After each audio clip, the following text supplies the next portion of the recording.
نقطہ تنقید کرنے والے، یاران نقطہ وہ لوگ جو تنقید کرتے ہیں، چیز دیکھتے نہیں ہیں، پرکھتے نہیں ہیں، اور یوں ہی وہ کیا کرتے ہیں، تنقید کرنے لگ جاتے ہیں۔ تو شاعر کہتے ہیں کہ میں آپ کو دعوت دیتا ہوں، جس کوٹ کے بارے میں آپ سے کہہ رہا ہوں، آپ آئیں، اس کو دیکھیں، وہ نیلام کی دکان پہ یہ آپ کو میسر آئے گا، آپ اس کو دیکھ سکیں گے، پرکھ سکیں گے، لیکن یہ اس کوڈ نوٹ کی مانند نہیں ہے کہ جو ناقابل استعمال ہو۔ یہ اب بھی استعمال کیا جا سکتا ہے، آپ اس کو پرکھ لیں، آپ اس کو دیکھ، آپ اس کو جانچ لیں، اور پھر اس کے بعد آپ کوئی رائے قائم کریں اس کوٹ کے بارے میں کہ آیا یہ قابل استعمال ہے یا نہیں، آپ اسے خریدنا چاہتے ہیں یا نہیں چاہتے، آپ میری بات سے متفق ہیں یا نہیں ہیں۔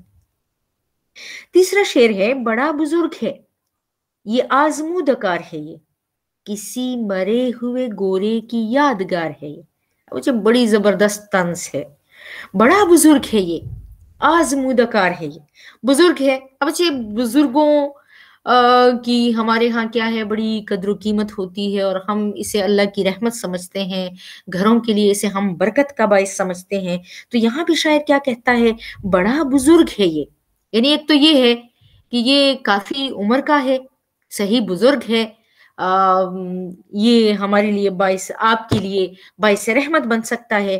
آزمودہ ہے، ظاہری بات ہے کہ آزمودہ کار ہے، آزمایا گیا ہے۔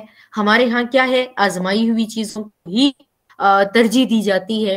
اگر آپ کہیں پہ نوکری کے لیے ہیں تو بھی آپ کیا کہتے ہیں، آپ سے کیا کہا جاتا ہے کہ جی ہم تجربہ بنتا ہے، اگر آپ ایکسپیرینس ہے تو آپ کو دوسروں پہ ترجیح دی جاتی ہے، آپ کو رکھا جاتا ہے، اور جس کے پاس تجربہ نہیں ہے اسے رد کر دیا جاتا ہے۔ تو یہاں پہ شاعر جو ہے، اس کی بظاہر یہ ساری خواہ ہے، لیکن شاعر اسے خوب بیان کی کوشش کر رہا ہے، اور کیا کہہ رہا ہے کہ بڑا بزرگ ہے، یہ آزمودہ کار ہے، یہ یعنی بڑا بزرگ ہے، سے کا ہے، بڑا طویل عرصہ اس نے گزارا ہے، ایک لمبی عمر اس نے گزاری ہے، اور آزمودہ کار ہے، ایک زمانہ اس نے دیکھا ہے، یہ آزمایا ہوا ہے، لوگوں نے اس کو آزمایا ہے، وقتاً فوقتاً جو ہے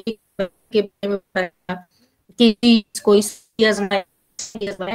تو یہ گورے کا، جس کو گوروں کے ہم چونکہ غلام رہے ہیں، وہ تک نکلے، وہ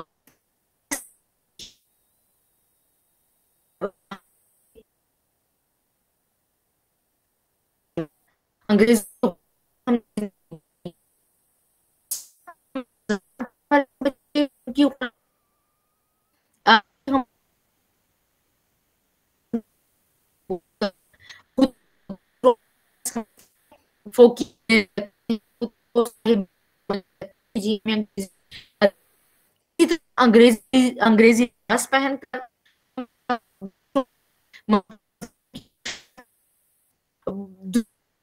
ان کا تہذیب اپنا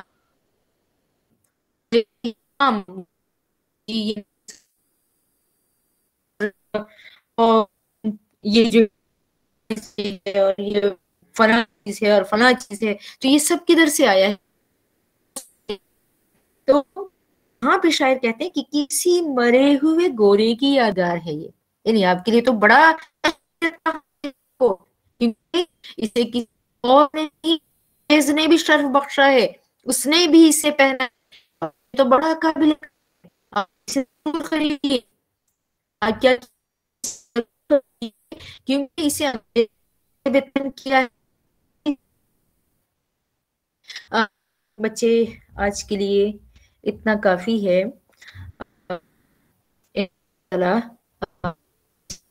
پھر آگے انشاءاللہ پڑھیں گے زندگی نے وقت۔ یہاں تک اگر آپ کو کوئی مسئلہ ہے، کوئی پریشانی ہے تو آپ لوگ سوال پوچھ سکتے ہیں۔